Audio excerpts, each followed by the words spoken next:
Hello, welcome to the channel Competitive Data. In the previous class, we learn various instruments in drawing up to mini adapter. We have learned pencil, scale, protractor, divider, compass, set square, t-square, drawing board, and the drawing sheet and the dimension we have discussed. And the chapter 1 is completed. In this class, we learn the type of lines, lettering, and dimensioning. So our objective is the chapter is to acquaint the various type of lines and relative importance as the whole drawing is concerned. So lettering play an important role as far as logical comprehension of drawing is concerned, particularly for those part of drawing which cannot be shown by line. So where the drawing is cannot shown by line, and the lettering plays an important role.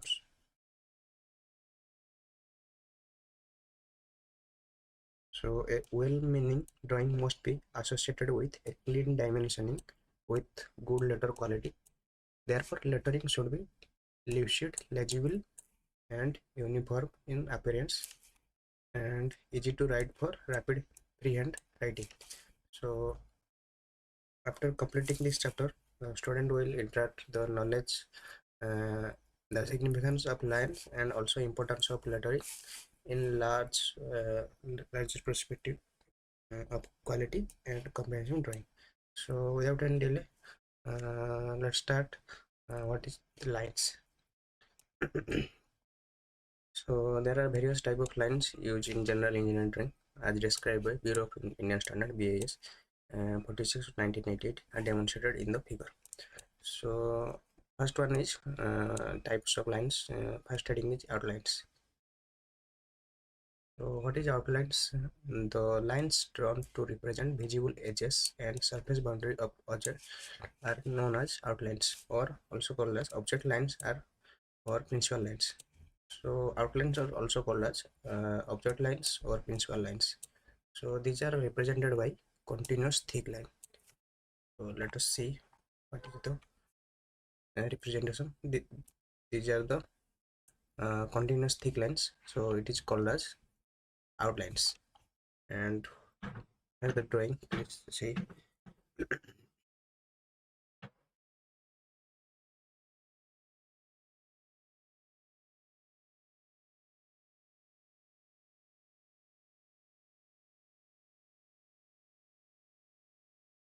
So next part is dimension line.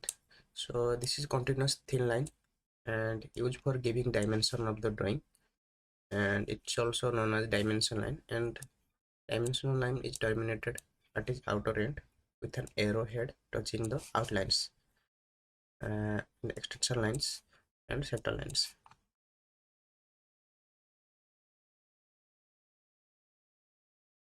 These are the extension line, uh, and this is the dimension line where we have to measure by using scale. This is the let us say this is the 90 centimeter, sorry, 90 mm length of this object.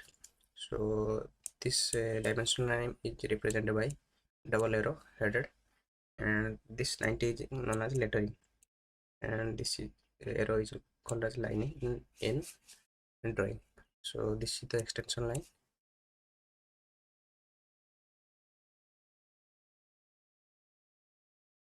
So it is representing thin line, continuous thin line, and the representation is this. So uh, continuous thin line is imaginary line or intersection. This is dimension line and projection line, leader line and hatching and short center line. And continuous thick line is done for visible outlets and visible edges. These are the visible edges, which is a continuous thick line.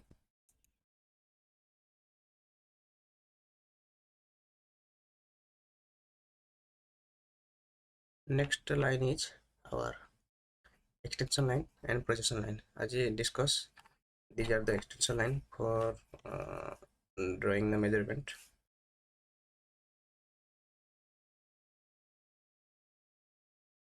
Next is for construction line. These are thin continuous line used for construction of object.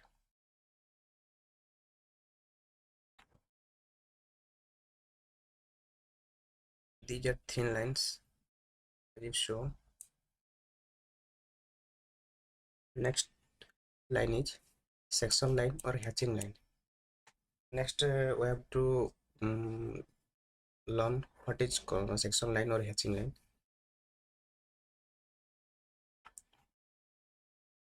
These are the section line as you show in the figure, and these are the inclined line, and the angle is 45-degree angle, and drawn at angle 45 degree to the main outline section, and they are uniformly spaced thin line, and the spacing between the lines will be generally 1 mm to 2 mm. So the distance between two lines, thin lines, will be 1 mm to 2 mm, and the angle will be 45 to section main horizontal line or section lines.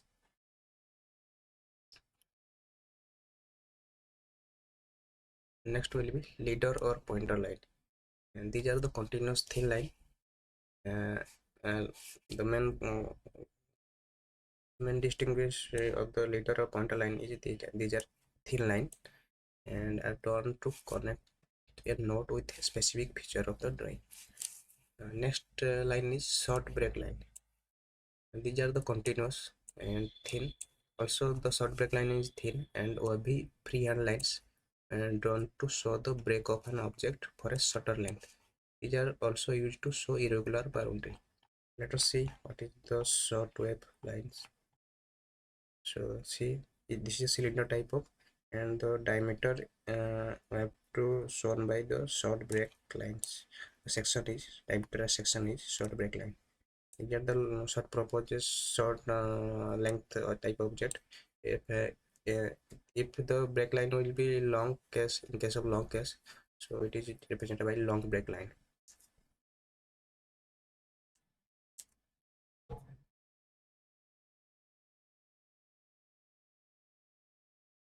Next, our dimension line is long break line, and these line are only line provided with a short zigzag at a suitable interval. They are done for so long break. Next is hidden or dotted line. These are closely and evenly spaced dash lines of equal length, and they are medium thick and used to show invisible or hidden part of the object on the drawing.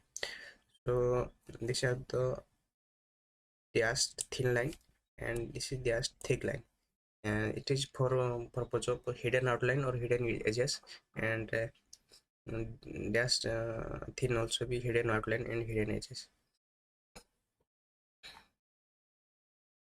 These are the dash line for hidden purpose, because in the drawing this part is not visible in the front, as the picture is in front view.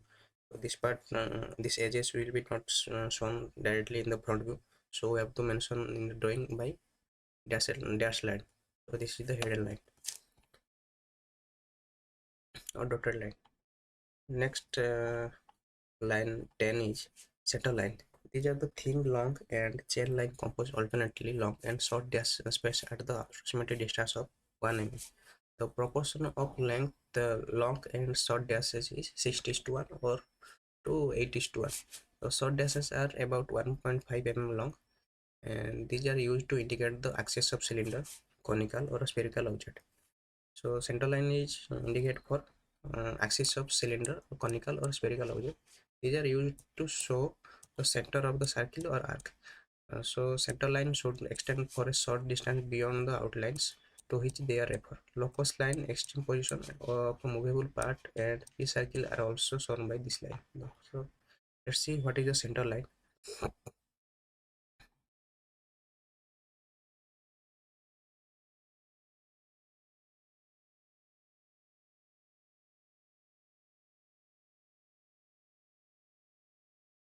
So this is the circle in which it is dashed by this type of line is called as center line.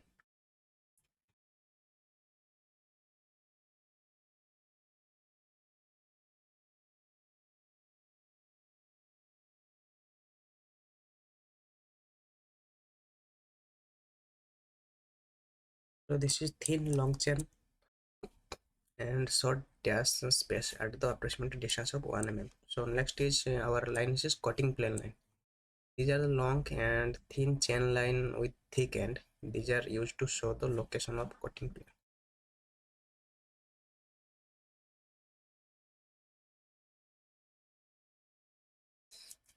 These are the chain thick, these are chain thin. The indicator the line in the surface which is special requirement apply. Next is chain thin. Chain thin is center line or line of symmetry and trajectory.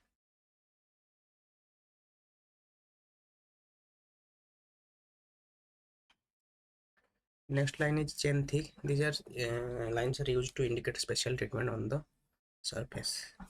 Next line is chain thick double dash. This line are used to show indicator adjustment of alternative and extreme position of movable part, centered line and part of situated in front of a cutting place.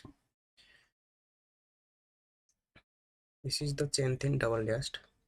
Double dash means this continuous line and two dash. And this is chain thin means thin lines with one dash. And this is used for center line. As you show,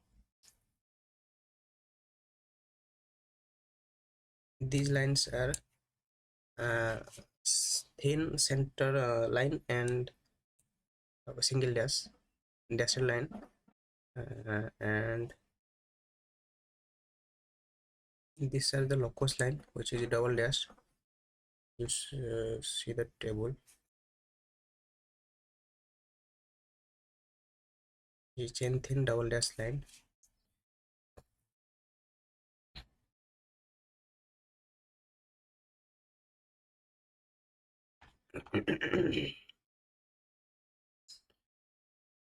And this line is also double dash chain thick double dash line. So in this figure you also see what is the difference between uh, thin line, chain thin line and center line, short break line, long break line, and this is the locus line and the leader line, and extension line, dimension line, hidden line, and cutting plane line. This the plane cuttings cut the this half circle to from this full circle. Next our chapter is lettering. So the verbal information in the writing given in the writing uh, given in the drawing is known as lettering.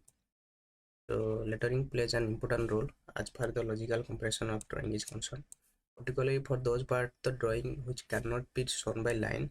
You have to mention by lettering. So a well-meaning drawing must be associated with a clean dimensioning with good letter quality. So therefore, lettering should be lucid and legible and uniform in appearance and easy to write for rapid freehand writing. So the art of writing letters such as alphabet and numerical etc. is known as lettering. So lettering form as important part of drawing and used to write letter, dimension, notes, and such other necessary information as may be required for complete execution of the drawing of an object. So it must be kept in mind that use of drawing instrument take considerable amount of useful time and hence must be avoided as far as possible.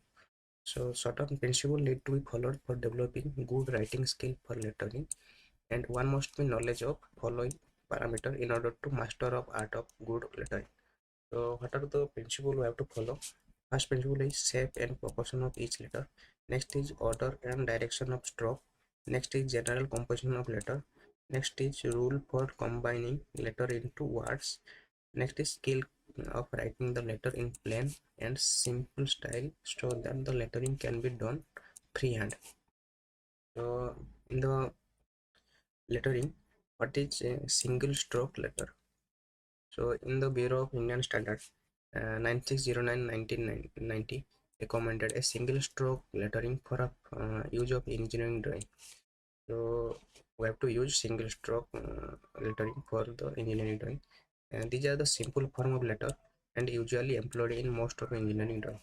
The word single stroke, that means, should not be misconstrued to mean that the letter should be made in one stroke without lifting the pencil. So let's for example, we have to write uh, a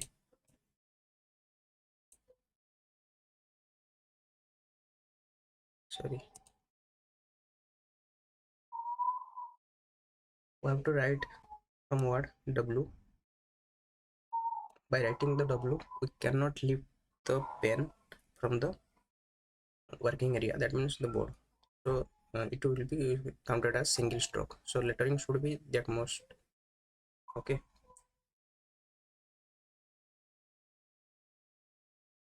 It actually means that the thickness of the line of letters should be must be attained in one stroke of pencil. The horizontal line of letters should turn from left to right, or inclined lines from top to bottom.